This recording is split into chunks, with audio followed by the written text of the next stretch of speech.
cast your minds back to May 2022, the day Anthony Albanese was elected. I've got to say, in the 2.5 years since, though it does feel like a lot longer as we suffer through Labor's cost of living crisis. Now, I know you'd rather be spared of those memories of Albo's election, but bear with me. This is what the Prime Minister told us all on that night. And I will lead a government worthy of the people of Australia. A government as courageous and hardworking and caring as the Australian people are themselves. Friends, we have made history tonight, and tomorrow, together, we begin the work of building a better future. A better future for all Australians. There it is, a better future for all Australians. He also promised no Australian would be left behind. That was his plan, his big pitch, the basis of which he was elected.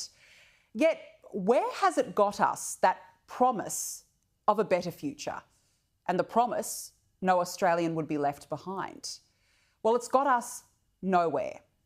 And not that we needed more proof, but those promises were obliterated by yesterday's GDP figures because the country has now suffered 7 consecutive quarters of negative per capita GDP. We are now thousands of dollars worse off under the Albanese government. Economist Chris Richardson estimates living standards remain 10.5% below their peak 3 years ago. For the average Australian household, this works out to be a drop of roughly $5,000 in disposable income. No wonder this is being called a recession of the people, because it's the people who are suffering. Think about this for a minute. Labor has been in power since May 2022. So for most of Albanese's prime ministership, the economy has gone in the wrong direction. We are going broke and backwards. This is the worst outcome in 50 years. Not that it seems to worry the Treasurer, because this was the best Jim Chalmers could offer up today when trying to explain those figures. You've got a choice to make, and the choice that we made was to help people with the cost of living, to fight inflation, to get the budget in better nick. Our opponents wanted to make a different choice, and if our opponents had had their way, Australia would be in recession and Australians would be under even more pressure than what we're seeing in the community right now.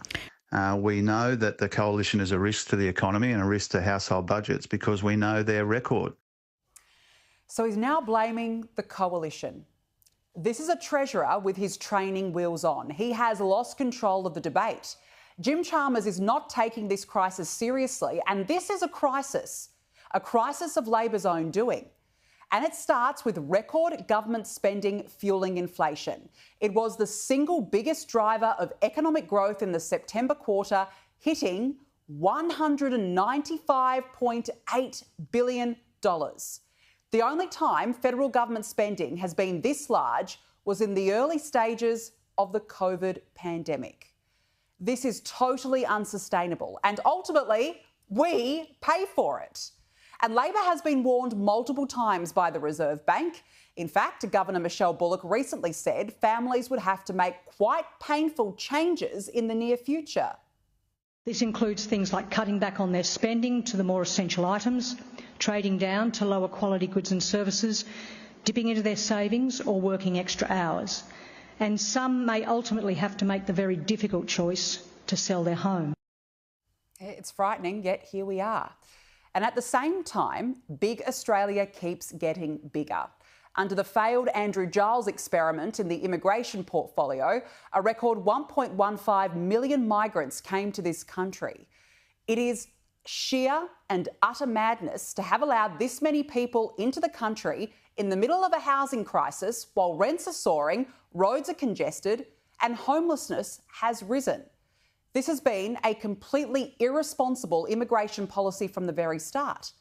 The only explanation is a Ponzi scheme economy shielding us from the real economic truth. It's lazy politics. Not to mention, big Australia works in Labor's favour when it comes to votes, prompting Peter Dutton to liken Labor to the Whitlam era.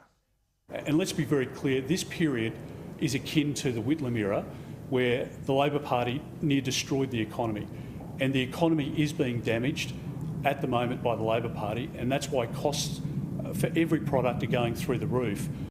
And it continues to get worse because household bills, as we know, are being tested, homeowners are being crippled by mortgages, and at the same time, power prices are still going up.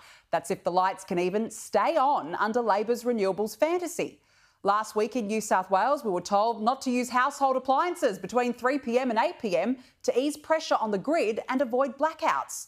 And summer hadn't even started yet. And Chris Bowen, as we know, blamed it on coal, the very resource he wants to get rid of. What we saw yesterday in New South Wales was something that does happen from time to time in our energy grid, which is very hot conditions, which obviously under any circumstances sees electricity use go up, and quite rightly. And then we had 5 units of fossil fuels out of action, 3 of which we knew about, 2 of which were breakdowns at very short notice, and that did put pressure on the grid. This is about what I've been saying for some time, Laura, that the biggest threat to reliability in our energy system is coal-fired power stations, which aren't getting any younger. And like all of us, as they get older, they get that little bit less reliable every day.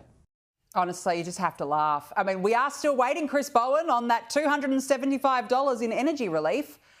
Labor's big election-winning plans in May 2022 for a better future have been smashed to smithereens. Labor has failed. The proof is in the pudding. So Jim Chalmers can keep blaming Peter Dutton, but the facts speak for themselves.